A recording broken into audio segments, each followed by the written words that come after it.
firman Tuhan, kita minta supaya Bapa melembutkan hati kita. Bapa, lembutkanlah hatiku.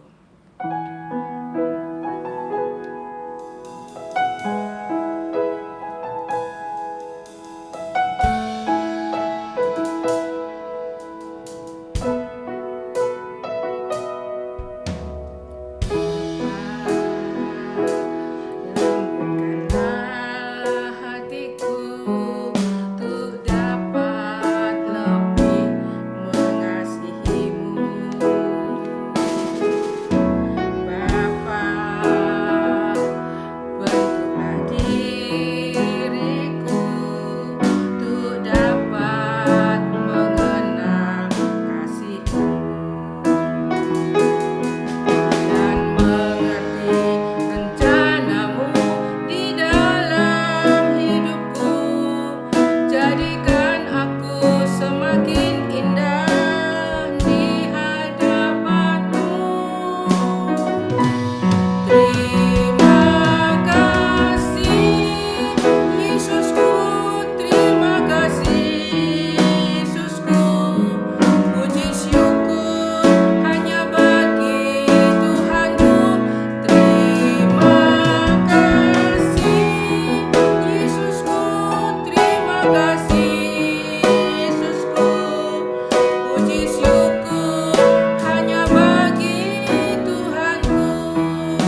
kami semakin menyenangkan Engkau.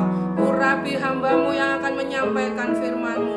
Urapi setiap kami yang mendengar dimanapun kami berada, supaya kami boleh siap untuk menerima panggilan yang Engkau berikan kepada kami semua. Terima kasih Tuhan, terima kasih.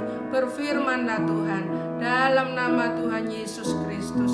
Haleluya, puji Tuhan. Amin.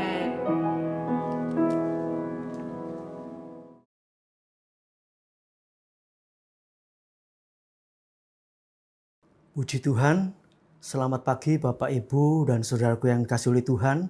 Selamat berbakti kembali melalui ibadah streaming pada pagi hari ini. Saya percaya Bapak Ibu saudara semua sehat-sehat jasmani dan rohani, tetap taat dan setia, dan semakin mencintai Tuhan. Puji nama Tuhan. Sampai saat ini kita sudah melewati masalah pandemi ini sudah 6 bulan, ya. Sudah 6 bulan masuk minggu ke 27 dari gereja GBPS Terpodo. Puji nama Tuhan. Saudaraku yang kasih Tuhan, saat-saat mengalami seperti ini, tentu banyak orang ingin semuanya segera selesai, semuanya segera dipulihkan, dan semua ingin kembali seperti semula. Itu keinginan manusia. Namun kita harus menyadari bahwa kita harus lebih mengerti apa yang Tuhan mau lewat masalah pandemi ini. Saudaraku yang kasih Tuhan, karena kita ini umat yang terpilih, imamat yang rajani, bangsa yang kudus kepunyaan Allah. Jadi kita sudah dipanggil, kita dipilih untuk masuk di dalam keselamatan yang kekal. Untuk tinggal di rumah Bapa, untuk tinggal di sorga bumi yang baru. Bukan di sorga bumi atau langit bumi yang lama ini. Nah, jadi kalau kita memikirkan apa yang dipikirkan Tuhan, maka kita pasti berdoa kepada Tuhan, bukan kehendak kita yang jadi, tetapi kehendak Tuhan saja yang jadi. Seperti doa Tuhan Yesus di dalam kitab Matius, ya, bahwa saat Tuhan menghadapi sengsara, dia hanya berdoa, bukan kehendakku yang jadi, tetapi kehendakmu yang jadi. Puji nama Tuhan. Nah, Bapak Ibu, saudaraku yang dikasih oleh Tuhan, mari kita sadari, kita mau insafi, bahwa kita dipanggil, dipilih, bukan untuk tinggal di dunia ini selama-lamanya. Sebab dunia ini sedang lenyap. 1 Yohanes 2 ayat yang ke-17a. Dunia ini sedang lenyap. Dan kita mengerti semua, di dalam kitab Wahyu dikatakan bahwa dunia ini akan dibinasakan oleh Tuhan. 1/4 bumi, penduduk bumi, 1/4 akan dibinasakan. Itu di dalam Wahyu pasal 6 ayat yang ke-8. Kemudian di dalam Wahyu pasal 9 ayat yang ke-15 dikatakan ada lagi tambahan 1/3 bumi dibinasakan.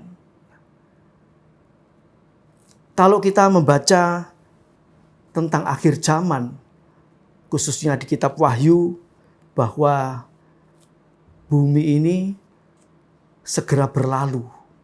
Tapi orang yang melakukan kehendak Allah hidup kekal selama-lamanya. Oleh sebab itu, judul firman Allah pada pagi hari ini yaitu datang kepada Yesus. Ibrani 12 ayat 22. Saya bacakan ayat ini. Demikian firman Tuhan. Tetapi kamu sudah datang ke Bukit Sion, ke kota Allah yang hidup, Yerusalem sorgawi, dan kepada beribu-ribu malaikat suatu kumpulan yang meriah, dan kepada jemaat anak-anak sulung yang namanya terdaftar di sorga, dan kepada Allah yang menghakimi semua orang, dan kepada roh orang-orang benar yang telah menjadi sempurna, dan kepada Yesus pengantara perjanjian baru, dan kepada darah pemercikan yang berbicara lebih kuat dari darah Habel. Puji Tuhan. Lewat firman Allah ini, Ibrani 12 ayat 22 ini, kita ini sedang menuju ke Bukit Sion, ke kota Allah yang hidup, Yerusalem sorgawi. Jadi bukan di dunia ini terus. Dengan adanya pandemi ini, kalau kita cocokkan dengan firman Allah,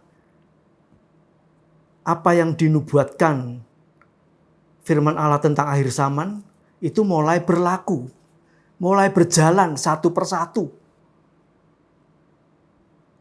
Dan kita merasakan itu pada saat-saat ini. Kemudian bagaimana menghadapi ini? Bagaimana doa kita untuk menghadapi situasi seperti ini? Apakah doa-doa kita ingin semua segera berlalu, semua dihentikan, ya. Kita usir pekerjaan iblis, ya. Mungkin kita patahkan mungkin kuasa-kuasa kegelapan. Apakah seperti itu? Atau kita berserah kepada Tuhan seperti doa Bapa kami, jadilah kehendak-Mu di bumi seperti di sorga. Atau kita juga berdoa seperti Tuhan Yesus saat Dia masuk sengsara, masuk dalam penderitaan. Tuhan tidak mengatakan biarlah cawan ini berlalu, tapi biarlah kehendak Allah yang jadi. Puji nama Tuhan. Kalau kita betul-betul merindu tanah air kita yang di sorga, maka kita siapkan doa-doa kita yang cocok dengan hatinya Tuhan. Haleluya. Saudaraku yang kasih Tuhan, dengan adanya pandemi ini membuktikan bahwa waktunya sudah sampai. Ya. Sudah waktunya. Kita sudah lewati beberapa ribu tahun yang lampau. Ya. Kalau kita melihat atau mempelajari tentang sejarah kehidupan ini, ya, ada 2000 tahun yang pertama sudah lewat. 2000 tahun yang kedua sudah lewat, 2000 tahun yang ketiga sudah lewat, dan saat ini kita masuk hari ke-7. Sudah lebih 20 tahun. Dalam penelitian yang lain dikatakan lebih dari itu. Bahkan sudah lebih 100 sekian tahun. Nah, saudaraku, apa persiapan kita kalau memang itu sudah melebihi, ya, perkiraan-perkiraan yang ditafsirkan oleh para hamba-hamba Tuhan? Apa persiapan kita? Dan kalau mungkin kita berdoa seperti orang-orang yang tidak mengenal firman untuk segera menyelesaikan masalah-masalah ini, maka itu pun sesuai firman Allah tidak akan ada gunanya. Sebab apa? Di dalam Yeskiel pasal 14 ayat 12 sampai yang ke-23, di situ dikatakan saat orang Israel berbuat dosa dan Tuhan memberikan hukuman, maka ada ayat-ayat di situ dikatakan sekalipun yang berdoa itu Nuh, Daniel dan Ayub, orang-orang benar. Pada saat itu, mereka yang berdoa minta pertolongan Tuhan, maka doanya tidak akan dijawab. Bahkan dalam Yeskiel pasal 14 itu ada ayat sampai 4 kali ditulis, biarpun yang berdoa itu Nuh, Daniel, dan Ayub sekalipun, doanya tidak akan didengar. Sebab sudah tiba waktunya hukuman itu jatuh. Karena dosa yang begitu meningkat. Dan Tuhan mau menyelesaikan rencananya untuk gerejanya. Puji nama Tuhan. Jadi saudaraku yang kasih Tuhan, mari sebagai orang percaya kita persiapkan kehidupan kita. Haleluya. Persiapkan kehidupan kita untuk tinggal bersama Yesus selama-lamanya. Haleluya. Nah, saudaraku yang kasih Tuhan, tidak semua orang percaya itu bisa selamat. Banyak orang yang dipanggil, tetapi sedikit yang dipilih. Sedikit yang memberikan respon. Matius 22 ayat yang ke-14. Nah, demikian juga Tuhan ingin kita ini semua umatnya, umat pilihannya. Tuhan ingin kita menjadi mempelai Kristus. Tetapi apakah kita semua layak menjadi mempelainya Kristus? Nah, pada pagi hari ini kita akan belajar sedikit firman Allah, di mana di hari perkawinan anak domba, Wahyu 19 ayat yang ke-7, di situ ada 3, kita bisa melihat saat hari perkawinan anak domba itu ada 3 macam tingkat rohani atau 3 macam golongan. Yang pertama yaitu sebagai mempelai, yaitu orang-orang yang disempurnakan. Orang-orang yang disempurnakan sesuai dengan kehendak Allah. Bapa yang di sorga mengatakan Matius 5 ayat yang ke-48, hendaklah kamu sempurna seperti Bapakmu di sorga juga sempurna. Tuhan sudah mempersiapkan 144.000 orang sempurna. Dalam Wahyu 14 ayat 1 sampai 5 itu sebagai korban-korban sulung bagi Allah. Nah, saudaraku, kita diberi kesempatan untuk bisa menjadi sempurna. Tinggal kita bagaimana sikap kita untuk meresponi akan panggilan Tuhan. Memang tidak semua orang percaya nantinya jadi sempurna. Tapi masih ada kesempatan untuk kita meningkat. Sebab tidak ada barang mustahil bagi Allah dan tidak ada barang mustahil bagi orang percaya untuk bisa bertumbuh sampai pada kesempurnaan. Dan Tuhan pasti menopang. Tuhan menyediakan segala-galanya untuk kesucian, kekudusan, keadilan, kebenaran, bahkan kesempurnaan. Itu Tuhan sediakan untuk orang-orang yang mau taat akan firman Allah. Yang kedua, di hari perkawinan anak domba itu ada yang disebut sebagai penyongsong, penjemput. Itu di dalam Matius pasal 25 ayat yang ke-6 diceritakan tentang 10 gadis. 5 gadis bijaksana dan 5 gadis yang bodoh. Ini mereka menyongsong, menyongsong mempelai. Mempersiapkan diri menyongsong mempelai. Dan dalam perumpamaan itu, yang layak menyongsong mempelai itu 5 orang yang gadis yang bijaksana. Sedangkan yang 5 gadis yang bodoh, yang tidak mempunyai persiapan minyak, mereka tertinggal. Nah, saudaraku, lewat ini, penyongsong ini, kita juga diberi kesempatan.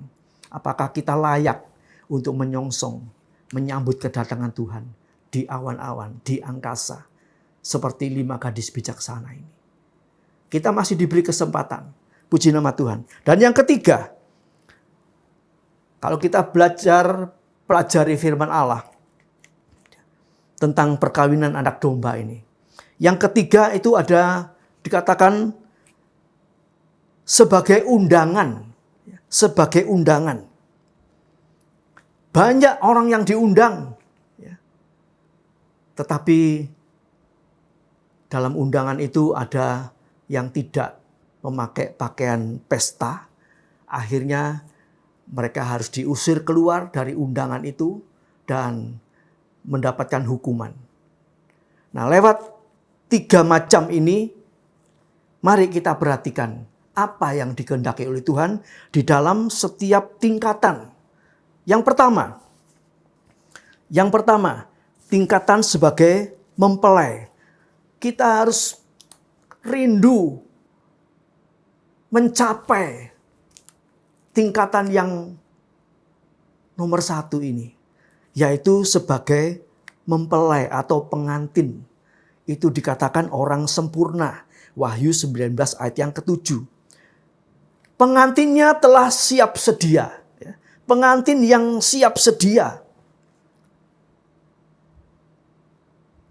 untuk menyambut mempelai sorgawi, yaitu Kristus. Haleluya. Ini tingkat yang pertama, tingkat kesempurnaan. Wahyu pasal 14 ayat yang keempat. Di situ kita melihat ada catatan yang penting di mana orang-orang sempurna ini tidak ada cacat celanya. Yang pertama, dia mengikut Kristus, ya. Mengikut Kristus kemana saja. Coba kita baca dulu Wahyu pasal yang ke-14 ayat yang keempat ini. Mereka adalah orang-orang yang tidak mencemarkan dirinya dengan perempuan-perempuan karena mereka murni sama seperti perawan. Mereka adalah orang-orang yang mengikuti anak domba itu kemana saja ia pergi. Mereka ditebus dari antara manusia sebagai korban-korban sulung bagi Allah dan bagi anak domba itu. Ayat 5, dan di dalam mulut mereka tidak terdapat dusta. Mereka tidak bercela. Inilah apa yang dikehendaki oleh Allah bagi orang-orang sempurna ini. Yaitu yang pertama, mengikut anak domba kemana saja. Artinya mengikut Tuhan Yesus. Baik dalam senang ataupun dalam susah. Baik keadaan enak ataupun tidak enak. Melayani terus taat dengan setia. Haleluya. Jadi sudah tidak memperdulikan yang lain. Tidak mementingkan yang lain. Mengikut anak domba. Kemana saja Yesus pergi, kita ada bersama Yesus. Haleluya. Nah, saudaraku, kalau kita ikut Tuhan, tidak mau susah, tidak mau repot, tidak mau sengsara, ya. Jelas-jelas kategori yang pertama, yaitu kesempurnaan, tidak mungkin akan didapatkan. Apalagi cinta dunia, cinta uang, cinta mamon. Matius pasal 19 ayat 21, Tuhan berkata kepada orang kaya, seorang pemuda yang kaya ini, kalau kamu mau sempurna, jual semuanya, bagikan kepada orang-orang miskin, dan ikutlah aku. Artinya ikut Tuhan dengan sepenuh hati, ya, tanpa mengandalkan sesuatu apapun untuk kehidupannya sendiri. Dan Tuhan pasti pelihara. Haleluya. Saat kita berani melangkah, mengikut Tuhan kemana saja, apa saja yang diperintahkan kita jalani, maka kita juga melihat dan merasakan penyertaan Tuhan itu sempurna. Puji nama Tuhan. Kemudian yang kedua, di dalam dalam Wahyu pasal 14 ayat 4 dan ke-5 tadi dikatakan, mulut mereka suci, tidak ada dusta, tidak bercela. Ya. Haleluya. Mulutnya suci, tidak ada dusta, tidak ada bercela. Haleluya. Yakobus 3 ayat yang kedua dikatakan kalau orang tidak bersalah dalam perkataannya, dia adalah orang yang sempurna. Jadi kita belajar juga, kita perlu bukan ikut Tuhan kemana saja. Bukan hanya itu, tetapi kita juga pelihara setiap perkataan kita. Supaya setiap perkataan kita tidak bersalah, ya, tidak berdosa, tidak bercela. Kita minta pimpinan Roh Kudus. Sehingga setiap kata-kata kita bisa dipimpin Roh Kudus, dikuasai oleh Roh Kudus. Haleluya. Sehingga mulut kita suci. Ya. Hati ini dijaga. Amsal 4 ayat yang ke-23. Kita menjaga hati ini lebih daripada apa yang patut dijaga. Kita cocokkan dengan firman Allah. Haleluya. Mazmur 119 ayat yang ke-9 sampai yang ke-11. Dikatakan orang itu bisa suci dengan berpegang, berpedoman, mencocokkan dirinya dengan firman Allah. Puji nama Tuhan. Dan bagian yang ketiga dalam Wahyu 14 ayat yang ke-4 dan 5 tadi. Mereka orang yang benar. Orang yang hidup dengan iman. Orang benar itu hidup dengan iman. Roma 1 ayat yang ke-17. Dan iman kepada Yesus. Iman kepada firman. Yohanes 17 ayat yang ke-17. Kita hanya memandang, percaya hanya kepada Yesus. Sehingga iman kita bisa dibawa menuju kepada kesempurnaan. Ibrani 12 ayat yang kedua. Puji nama Tuhan. Nah, saudaraku, kita melihat persiapan sebagai mempelai, sebagai orang sempurna, tingkat yang pertama ini. Mari kita juga diberi kesempatan untuk itu. Dia yang menguduskan saudara dan saya. Dia yang menyempurnakan saudara dan saya. Dan dia juga membuat kita bisa taat untuk melakukan seluruh kehendak Allah. Itu tertulis dalam Ibrani pasal 10 ayat yang ke-10. Ibrani 10 ayat yang ke-14. Dan Yeskiel 36 ayat 25 sampai yang ke-28. Puji nama Tuhan. Itu persiapan sebagai mempelai. Yang kedua, persiapan sebagai penyongsong. Matius 25 ayat yang ke-6, seperti 5 gadis yang bijaksana ini. Mereka begitu terdengar mempelai itu datang, mereka mempersiapkan dirinya, mempersiapkan lampu dan minyaknya, mereka menyongsong, menjemput kedatangan Tuhan. Haleluya, puji nama Tuhan. Nah, saudaraku, untuk ini sebagai penyongsong ini harus memiliki pelita yang menyala. Ya, menyala itu berarti bersinar terang, bercahaya, tidak redup. Ya, rohnya harus menyala-nyala. Roma 12 ayat yang ke-11. Ya, rohnya menyala-nyala. Ya, seperti gadis yang bijaksana ini. Demikian juga saat kita mau menyongsong kedatangan Tuhan, kita tidak boleh suam-suam. Ya.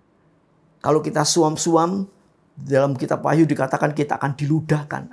Kita akan dibuang. Kita harus tetap semangat. Walaupun belum nampak kedatangan Tuhan. Tapi kita yakin Tuhan sudah ada di muka pintu. Dia sudah di ambang pintu. Oleh sebab itu kita terus bersemangat. Walaupun menghadapi kesulitan, kesukaran, tantangan, rintangan, gangguan, cobaan, ujian. Kita harus tetap bersemangat. Haleluya. Sehingga pelita yang menyala ini boleh menerangi sekeliling kita. Kita boleh menjadi sinar, boleh menjadi terang, menjadi garam. Haleluya. Bagi seisi dunia ini. Yang artinya kehidupan kita boleh berdampak. Haleluya. Boleh berguna bagi banyak orang. Puji nama Tuhan. Dengan memiliki minyak cadangan. Ya. Jadi gadis bijaksana ini memiliki minyak cadangan. Apa itu minyak cadangan? Minyak cadangan itu adalah urapan kuasa Allah. Haleluya. Di mana itu diperoleh? Orang yang suka berdoa. Hidupnya penuh dengan Roh Kudus. Dipimpin Roh Kudus. Maka orang ini punya cadangan minyak. Ada urapan, ada kuasa Allah dalam kehidupannya. Sehingga menghadapi pandemi ini. Menghadapi kesulitan, kesukaran apapun. Tidak akan takut. Tetap ada damai sejahtera. Ada ketenangan, ada ketentraman.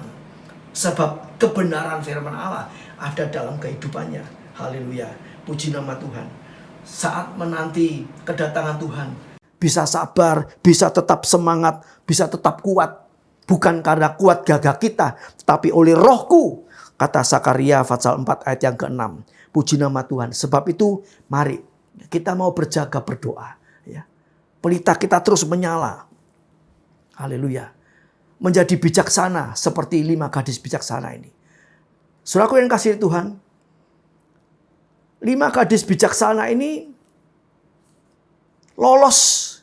Dia bisa menjemput, menyongsong kedatangan mempelai. Dan dia ikut masuk dalam perjamuan nikah itu. Haleluya. Apakah hanya butuh punya cadangan minyak dan pelita yang menyala? Tentu tidak seperti itu. Karena apa? Di dalam kitab Daniel pasal 11 ayat 33 sampai yang ke-35, di situ dikatakan orang bijaksana itu akan mengalami pengujian, penyaringan, dan pemurnian. Tidak hanya memiliki pelita yang menyala dengan cadangan minyak. Itu sudah bagus sekali.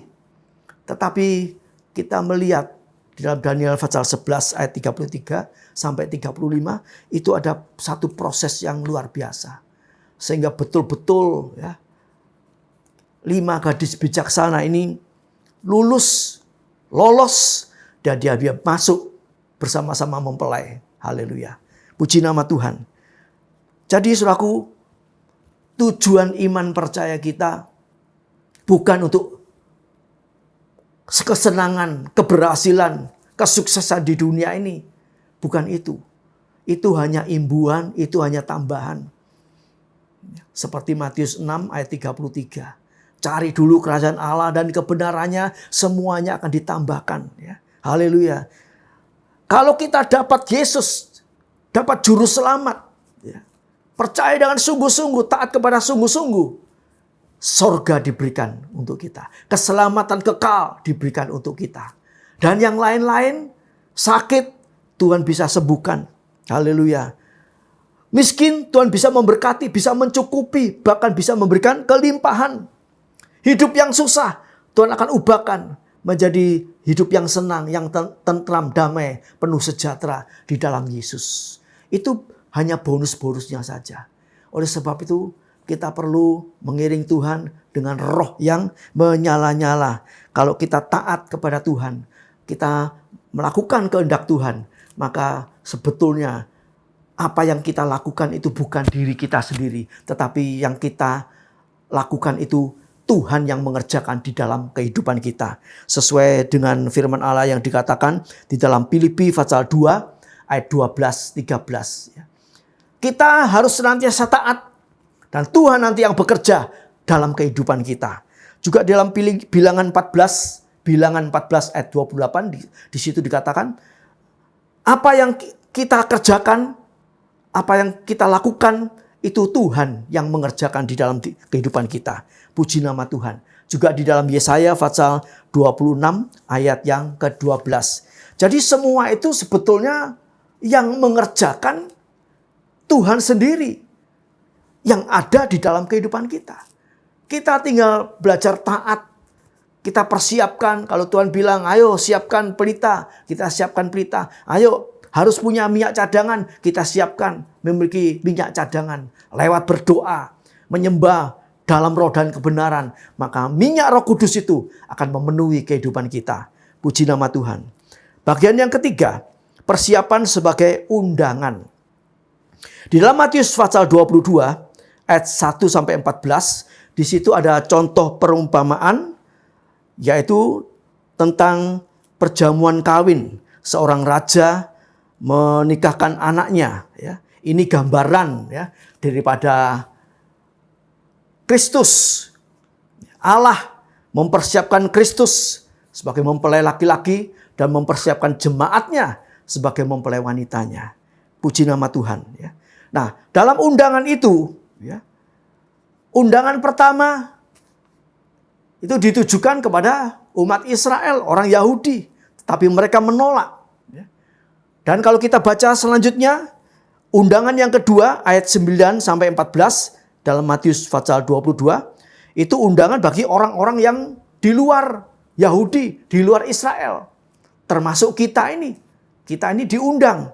Puji nama Tuhan. Dan kita bersyukur kalau sampai saat ini kita boleh tetap setia sungguh-sungguh. Maka kita adalah undangan yang memakai pakaian pesta. Ya, pakaian perjamuan. Sebab di situ ada satu penilaian.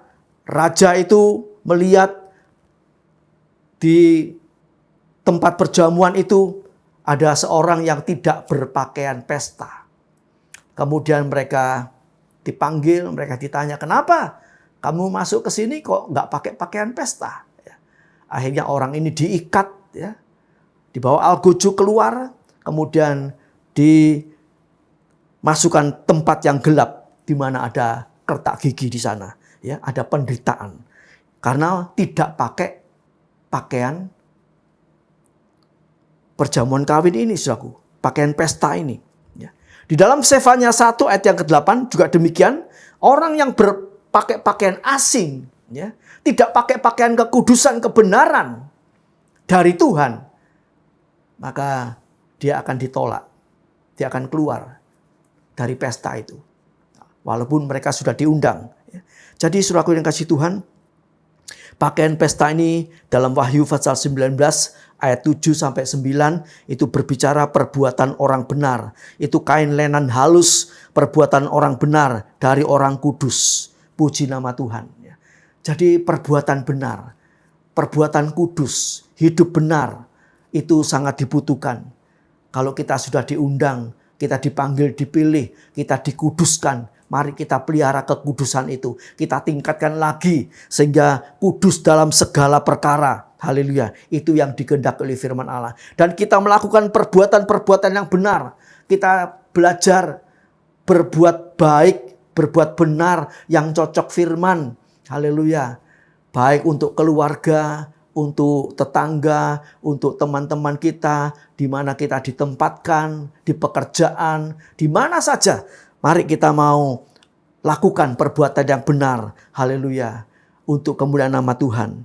Ada banyak hal-hal yang benar, yang bisa menyenangkan, yang bisa dianggap orang itu, ya, sesuatu hal yang baik. Ya. Mari kita lakukan itu semua. Filipi 4 ayat yang ke-8 dan 9. Apa yang benar, apa yang sedap didengar, apa yang molek, apa yang indah. Lakukan semua itu. Haleluya. Untuk kemuliaan nama Tuhan. Puji nama Tuhan. Saudaraku, kita sudah pelajari 3 golongan ini. Yang pertama ya, sebagai mempelai. Yang kedua penyongsong. Yang ketiga undangan.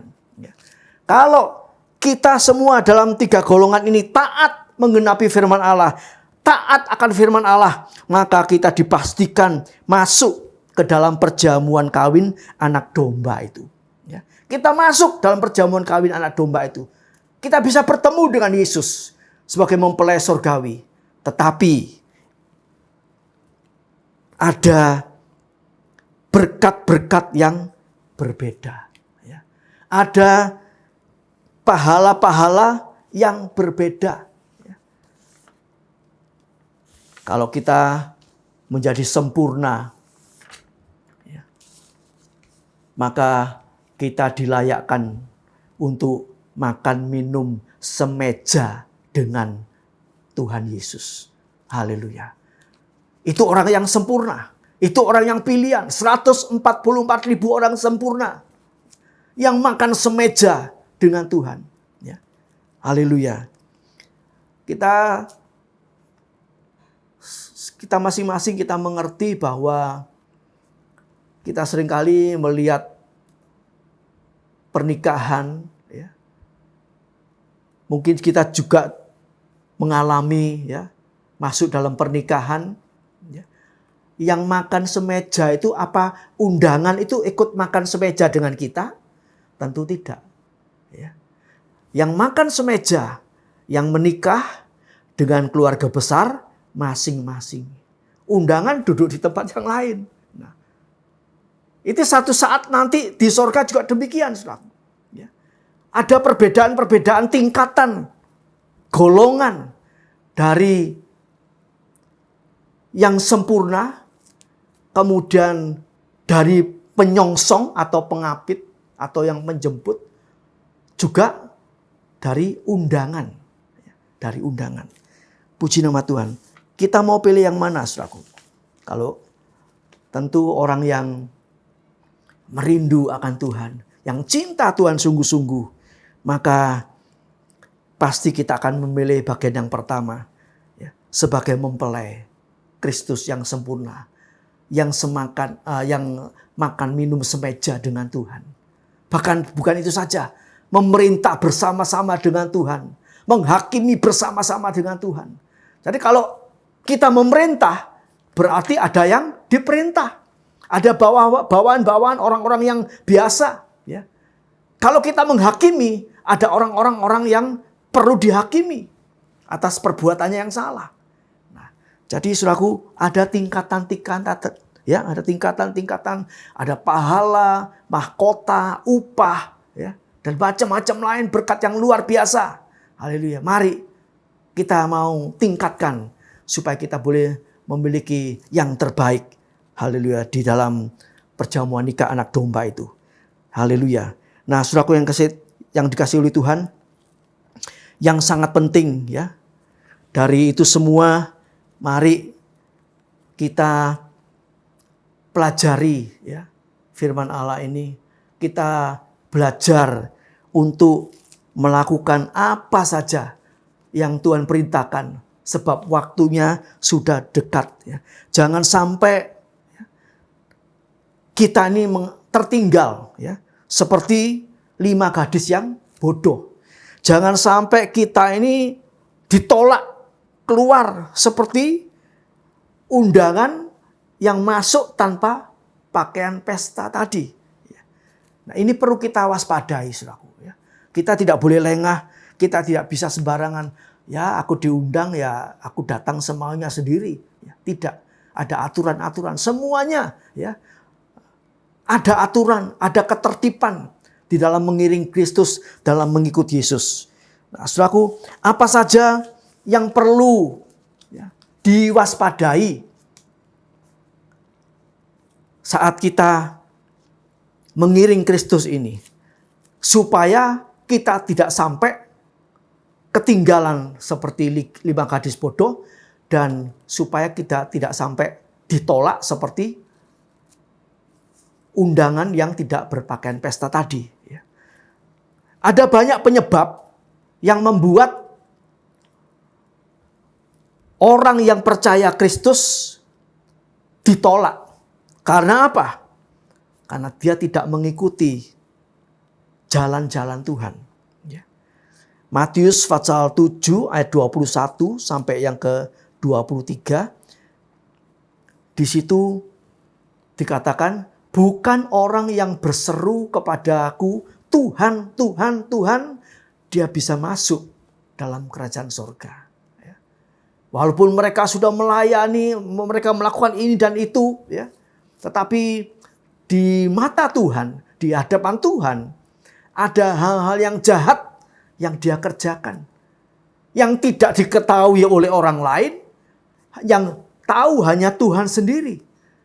Sehingga walaupun mereka mengaku berseru Tuhan, Tuhan, aku sudah melakukan ini dan itu dan macam-macam. Menyembuhkan orang sakit, mengusir setan sekalipun. Tapi karena ada hal-hal yang jahat di dalam hatinya, di dalam motif pelayanannya, maka oleh Tuhan ditolak. Tuhan mengatakan, aku tidak mengenal kamu.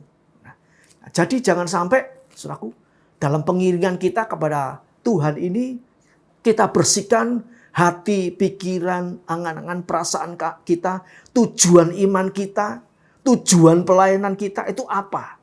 Ya. Kita harus punya hanya satu tujuan. Percaya pada Yesus itu hanya harus punya satu tujuan yang tepat, yaitu apa? Keselamatan jiwa kita. 1 Petrus 1 ayat yang ke-9. Ya. Itu tujuan iman. Bukan kepopuleran, bukan kemewahan, kebesaran, kejayaan. Bukan perkara-perkara dunia ini, yang fana ini. Tapi keselamatan yang kekal itu. Sebab itu, kalau kita keliru, tujuan iman percaya kita kepada Yesus, tujuannya keliru, maka satu kali saat kita akan ditolak. Ya. Haleluya. Kemudian, apalagi? Banyak perbuatan-perbuatan yang jahat di mata Tuhan. Selain beribadah kepada Tuhan, setia kepada Tuhan, juga mencintai mamon. Cinta uang. Cinta uang itu adalah akar segala kejahatan. Oleh karena orang mengejar uang, mereka menyimpang dari iman. Ya, menyimpang dari iman. Tujuan imannya bukan lagi keselamatan, tetapi uang, kekayaan, kemewahan, kepuasan, nah, itu sudah mulai menyimpang, ya, menyimpang dari iman. Sebab itu Tuhan mengatakan, kamu tidak bisa mengabdi kepada Allah, juga mengabdi kepada Mamon. Harus pilih salah satu. Ada orang yang cinta Tuhan, tapi dia juga mengejar kekayaan, cinta uang. Nah ini nggak bisa, saudaraku, ya. Ini satu kali saat akan ditolak. Ada orang yang beribadah kepada Tuhan. Selain itu juga dia beribadah kepada setan. Minta pesugihan, minta kekayaan, minta keselamatan, perlindungan dari setan. Ya. Nah, ini juga nanti akan ditolak. Dalam Sefanya 1 ayat yang kelima. Sefanya pasal 1 ayat yang kelima. Di situ dituliskan mereka menyembah Tuhan tapi juga menyembah kepada setan. Ya. Dan mereka tidak menyadari pada akhirnya mereka akan ditolak. Ya. Kemudian di dalam Matius pasal yang ke-13 ayat 47 sampai 52, di situ diceritakan pada saat akhir zaman Tuhan akan memisahkan ikan yang baik, ya, dipisahkan dari ikan yang tidak baik. Ikan yang baik dimasukkan ke dalam pasu atau keranjang, ikan yang tidak baik dibuang. Ya. Nah, artinya apa, saudaraku? Ya. Dibuang karena ikan ini mungkin beracun atau mungkin banyak durinya. Ya. Sulit untuk memakannya dan tidak bisa dimakan. Yang artinya kalau jadi anak-anak Tuhan, ya, seperti ikan yang tidak baik ini, tidak berguna, tidak bisa jadi berkat, ya, hidupnya onar, hidupnya ribut, terus ya, hati pikirannya ramai dengan perkara-perkara dunia ini, maka Tuhan tidak mendapat tempat di hatinya. Satu kali saat orang ini juga akan ditolak, ya, akan ditolak. Ya. Juga kita melihat benih gandum dan benih lalang. Ya. Pada saatnya benih gandum ini masuk lumbung, benih lalang itu dibakar dengan api. Ya. Karena apa? Mengiring Tuhan tidak menghasilkan buah. Ya. Mengiring Tuhan, ya, tidak berguna bagi kemuliaan kebesaran nama Tuhan. Ya. Juga dalam Matius 25 dijelaskan tentang kambing dan domba. Domba di sebelah kanan, kambing di sebelah kiri.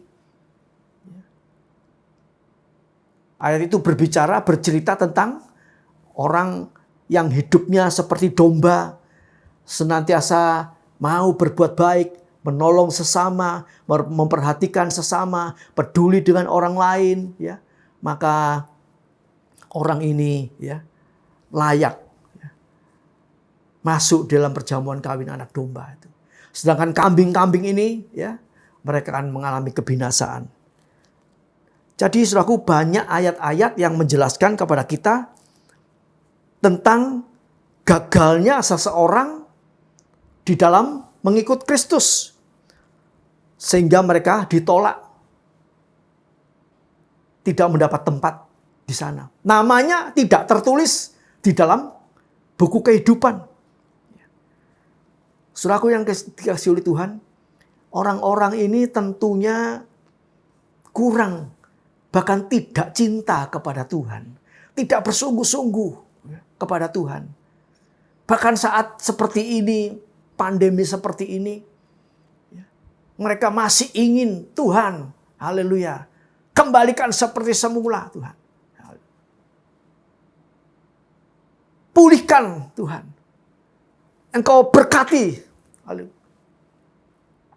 supaya kami bisa kembali, ya, bersemangat di dalam Engkau. Padahal tujuannya apa? Tujuannya karena cinta dunia ini. Ya, cinta dunia ini. Dan bagaimana? Mereka mementingkan dirinya sendiri. Kita ingat tentang Petrus.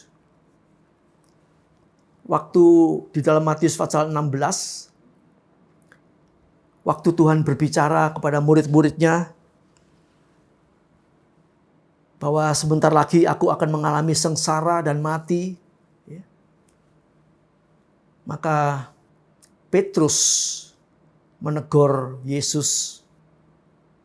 Dia mengatakan, "Guru, jangan hal itu terjadi atas dirimu."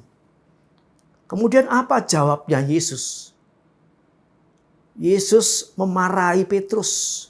Yesus menghardik Petrus. Dikatakan, "Hai iblis, mundur ke belakang." Oh, Petrus mungkin saat itu terkejut. Ya, loh, aku bela Tuhan, kok dikatakan iblis? Ya. Maksudnya bela Tuhan, bela yang bagaimana? Petrus membela Tuhan jangan sampai mengalami sengsara dan mati untuk kepentingan Petrus. Nah, Tuhan itu lebih tahu. Dan Yesus mengatakan, "Kamu tidak memikirkan apa yang dipikirkan oleh Allah Bapakku, tapi kami memikirkan apa yang dipikirkan oleh dirimu sendiri." Nah, saudaraku, berarti saat-saat yang seperti ini, kita harus ada di pihaknya Kristus. Kita harus punya pikiran-pikiran Allah Bapa, yaitu kesempurnaan. Yang segera menyelesaikan langit bumi yang lama ini digantikan langit bumi yang baru. Yang berisi kebenaran. Nah, jadi saudaraku, kalau doa-doa kita salah di hadapan Tuhan, maka berarti kita tidak cocok dengan kehendak Tuhan, ya, tidak menggenapi kebenaran firman Allah. Ya. Haleluya.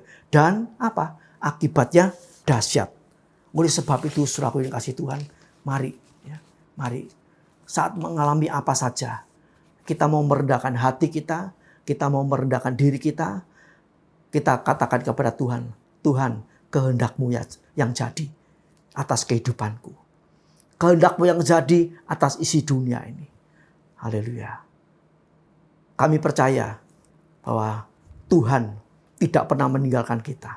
Kalau Tuhan mengatakan, "Immanuel, Allah beserta kita," bahkan sampai akhir zaman, ya, Dia akan tetap menyertai kita yang mau sungguh-sungguh percaya kepada Tuhan dan melakukan seluruh kehendak Allah. Puji nama Tuhan. Biarlah saat-saat ini, ya, kita terus siap menanti-nantikan kedatangan Tuhan.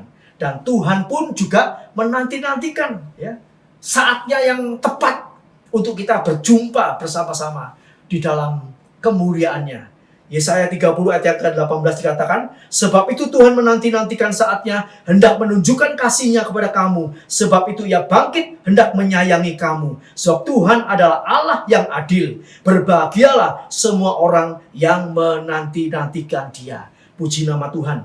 Biarlah firman Allah yang sedikit ini, haleluya, kita simak baik-baik, kita siapkan diri kita, baik itu menjadi mempelai, menjadi penyongsong, ataupun menjadi undangan. Kita mau siap sungguh-sungguh untuk tinggal bersama Yesus selama-lamanya di sorga yang mulia. Puji nama Tuhan, Immanuel, Tuhan Yesus memberkati kita semua. Mari kita berdoa. Allah Bapa di sorga, bersyukur berterima kasih buat kesempatan di akhir-akhir zaman ini. Kalau kami masih diberi kesempatan untuk bisa beribadah walaupun secara online lewat streaming, Tuhan, ini haleluya waktu yang masih Engkau berikan. Sisa-sisa waktu yang tinggal sedikit ini, kami yakin dan percaya Tuhan, tidak lama lagi Engkau akan datang kembali, menjemput kami, menyongsong, haleluya, kami bertemu di udara, tinggal bersama Engkau selama-lamanya di Yerusalem yang baru, sorga bumi baru. Terima kasih Bapa, terima kasih Tuhan, meteraikan firman-Mu atas kehidupan kami, supaya kami boleh ingat, kami boleh terus memperhatikan apa yang Tuhan firmankan pada pagi hari ini, sehingga kami tidak lalai, kami tidak tertinggal, tapi kami siap ada di balik pintu. Saat Tuhan mengetuk, saat Tuhan datang, kami segera berangkat bersama-sama dengan Engkau. Terima kasih Bapa, terima kasih Tuhan, terima kasih. Segala puji, hormat, syukur, kebesaran, kemuliaan kami persembahkan doa kami kepada Allah Bapa di sorga. Kiranya berkat-berkat dari Allah Bapa, cinta kasih daripada Tuhan Yesus Kristus, penyertaan Roh Kudus menyertai kita selama-lamanya sampai Tuhan Yesus datang kembali. Di dalam nama Tuhan Yesus Kristus. Haleluya, puji Tuhan. Amin. Mari kita pujikan terima kasih kepada Bapa. Terima kasih Bapa, terima kasih Yesus, terima kasih Roh Kudus, terima